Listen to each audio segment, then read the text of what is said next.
Hey everyone, this is MusicTechHelpGuy, and welcome to part 10 of my Logic Pro 10 101 series. In this video, we're going to mix the lead guitars into the song. If you'd like to work along with me, the multi-track session is available for download via the link in the video description below.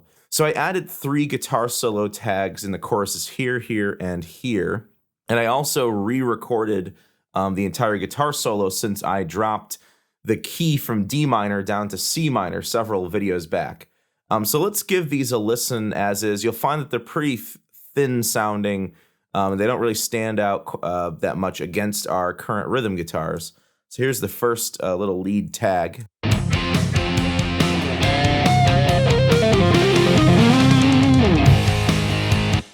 Here's the second.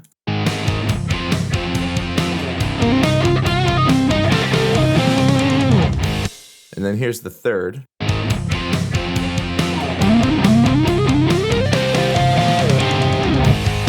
And then here's the new guitar solo.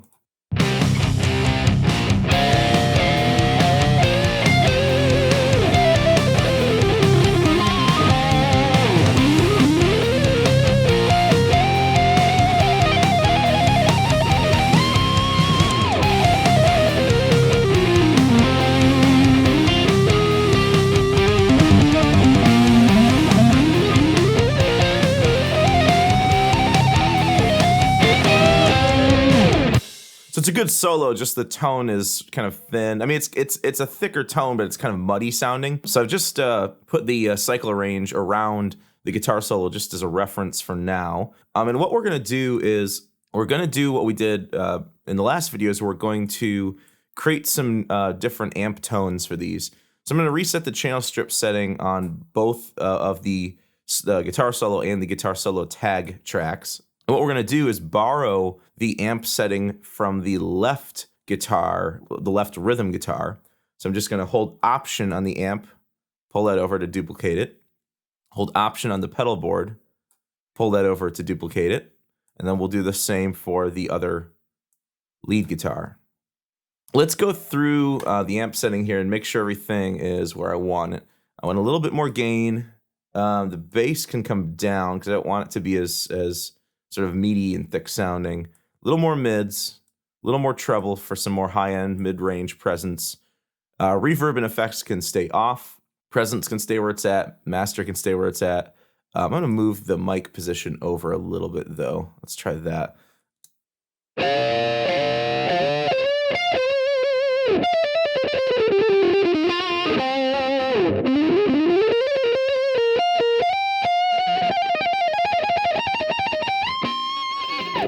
Let's take a look at the pedal here, because I may want a little bit more drive than I had before. Yeah, I'm going to pull the drive up to a little over half, and the level can stay just below half.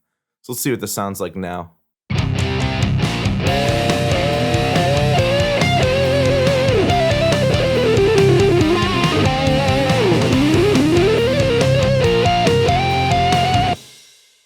Okay, so it's a little better, but there's still some things we need to do to it.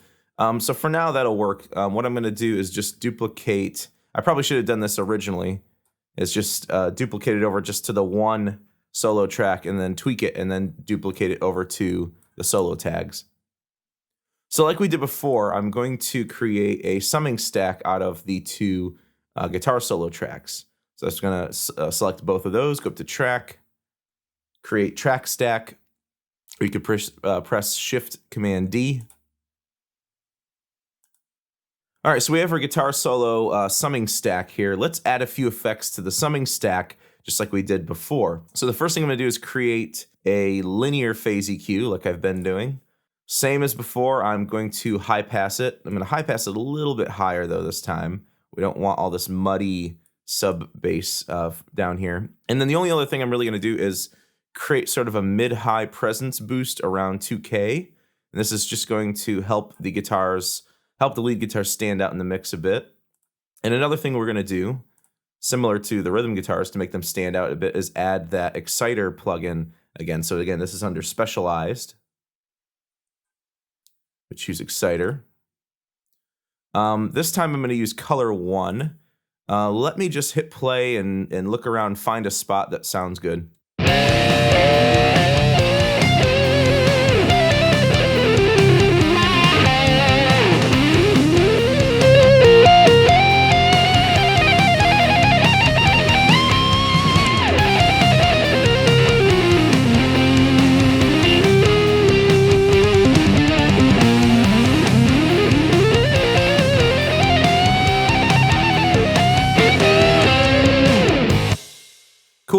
So I think that sounds good just like that. I went with a frequency of 820 using color 1 and about 8% boosting.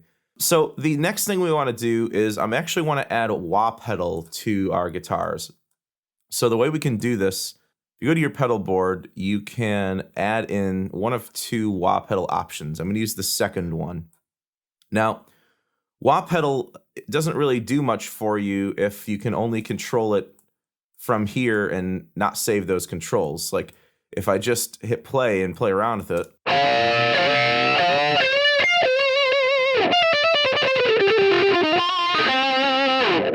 that doesn't do me any good. I want to be able to record those controls down into the mix. So the way you do this is with automation.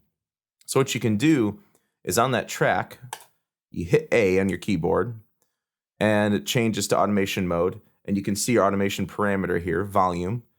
Make sure that your track automation is enabled.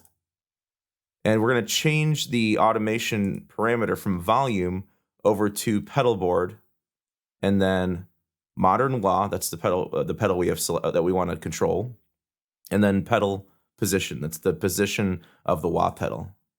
So now when we move this up and down, you can see that line moves up and down. Now to record this, there's two ways you can do it. I'm going to do it with my mouse, but you can also control this with a MIDI controller. What you can do is you can press Shift Option K, and what this does is it pulls up your controller assignments window. You can click on this button down here that says Learn Mode, click on the wah pedal itself, and then move the controller on your MIDI controller that you want to control this with, and then turn off Learn Mode. Now, I used my modulation wheel, so you can see I'm not using my mouse to move it up and down. I'm using my modulation wheel, but you could use any fader, slider, any knob on your MIDI controller to do this. So that's just a simple way to learn controls with MIDI. I'm not going to do that just because I'm going to use my mouse. So let me show you how to actually record automation now. It's not as simple as hitting record. You actually don't hit record at all. You just hit play. What you do is you have to turn on an automation mode, a live automation mode. Now, right now we're on read. Read just reads the data, the automation data from the track. These three, touch, latch, and write, are our three options to write automation. Now, you would think that you want to use write, but you really don't. Let me start at touch, though. Touch, if you move the controller around and then let go of the controller, the value will jump back to the starting level when you let go of the controller. So if you start all the way down and you draw in a bunch of automation and then let go of the controller, either from your MIDI controller or from your mouse, that the value will jump back down. I don't want that. I want the value to stay where it's at. And that's what latch does. Latch, you can draw in the automation and record it in, but it stays at the ending level when you let go of the controller. Now, write is like latch. It does stay at the ending level, but it also overwrites all automation when recording. Now, we don't have any automation right now, so write would actually work just fine, but I tend not to use write at all because you can accidentally overwrite other automation that you might have in the track. Say you have pan automation and volume automation on that track. You might accidentally overwrite those just by adding wah pedal in. So I never use it. Latch is not going to affect any of the other automation you have in your on the track. So I'm going to choose latch. And what I'm going to do is I'm going to start the playhead just before the solo. And this may take a few tries to get right. It's not something you're going to do perfect in the first try. I'm going to kind of experiment a little bit with the wah position and find sort of a pattern that I like and draw it in.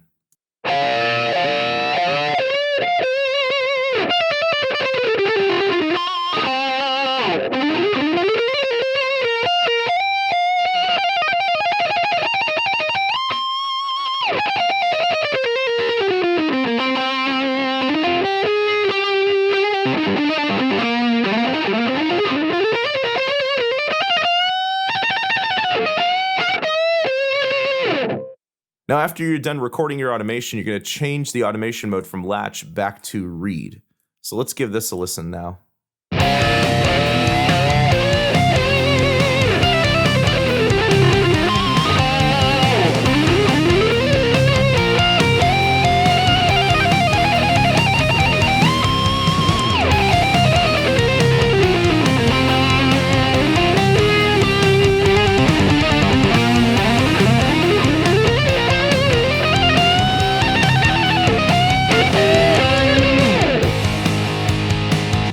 Cool. So let me just off screen, I'm going to do the same thing to all 3 of my guitar solo tags. All right, so I've got automation on all of my guitar tags as well. So I'm going to turn off latch and go back to read.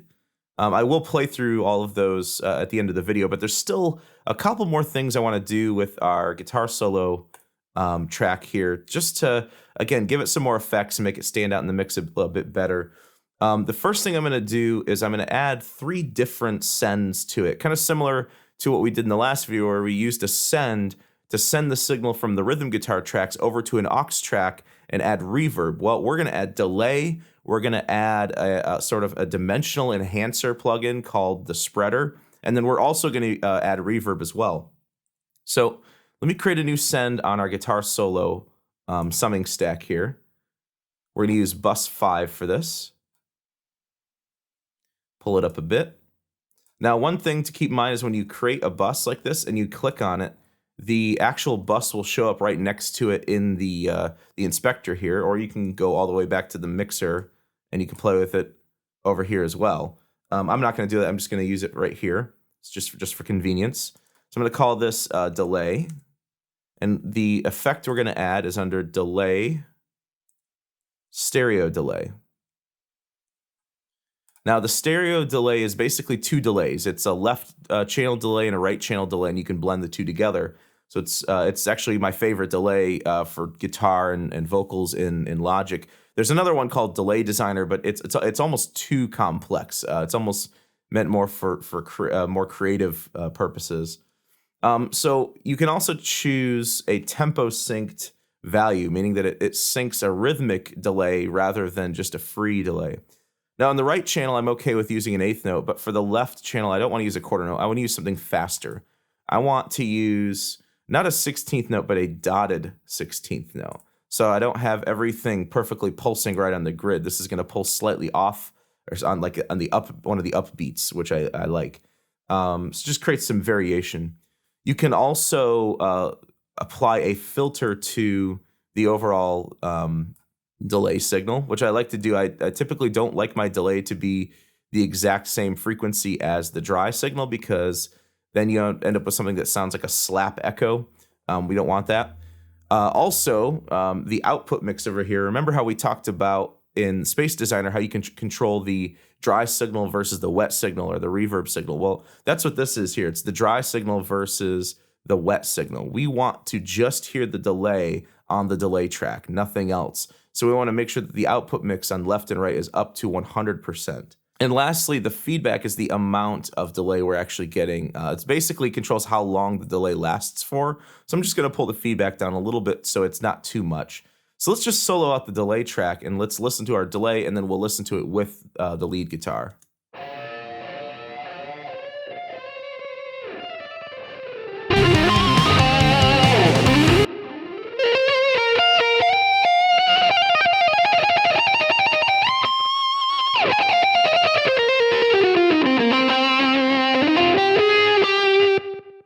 And there's our lead solo delay.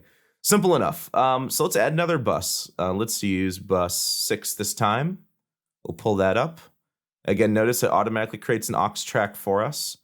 And I'm going to call this spreader. And the effect we're going to add is the spreader effect. It's under modulation, spreader. And the spreader plugin, it's kind of like a chorus plugin, but it's also kind of like a dimensional enhancer. It can give things some width, artificial width. So we're actually going to start with a preset called Dimensional Enhancer. And I'm going to pull the rate down. That's the rate of the chorus effect, just because I want it to be a very slow moving. And I also don't want it to be so intense, so I'll pull the intensity down. But everything else can stay the same. So let's unsolo the delay, unsolo the guitar, and then let's just listen to the spreader by itself.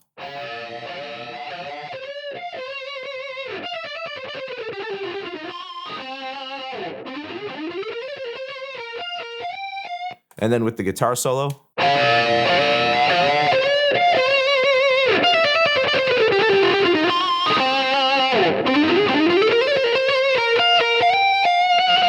Yeah, and that's going to kick, if I solo the guitar solo track, it's going to also kick in the delay as well. But now we've thickened up that guitar solo quite a bit. Last thing I want to do is similar to what we did in the last video where we added reverb to the rhythm guitar to make it sound more like we recorded this in a room with microphones and an amp as opposed to using an amp modeler. So what I'm going to do is I'm going to add bus 4, I believe, or bus 3, which is our guitar room reverb. So we're using this room reverb not just for the rhythm, but also for the leads.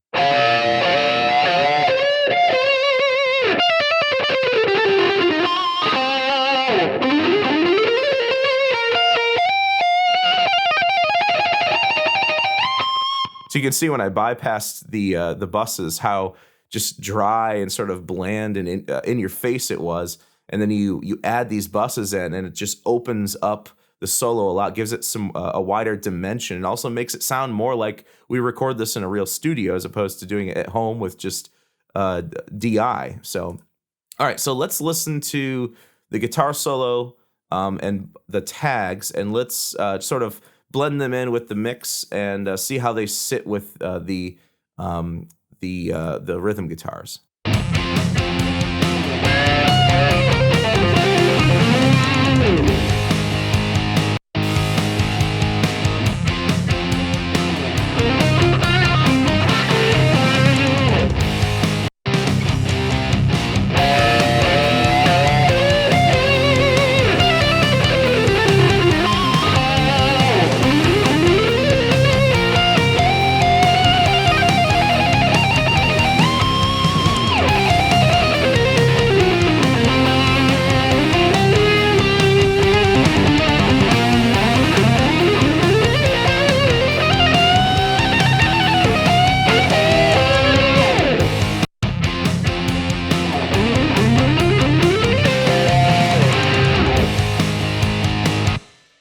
Cool, so that sounds great. We've given these sort of just bland sounding guitar tones and given them life with the wah pedal, the delays, the dimensional enhancer, and the reverb.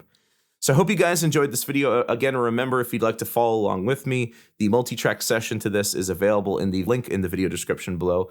You can also check me out on social media. I'm on Facebook, Twitter, and Patreon. I have links to those in the video description as well. Have a very Merry Christmas, Happy Holidays. I will be back after Christmas to finish up the last 2 parts of the series. So enjoy your break from school or from work, if you do get a break from work or school, and I'll see you back after Christmas. Thanks for the support, and thanks for watching.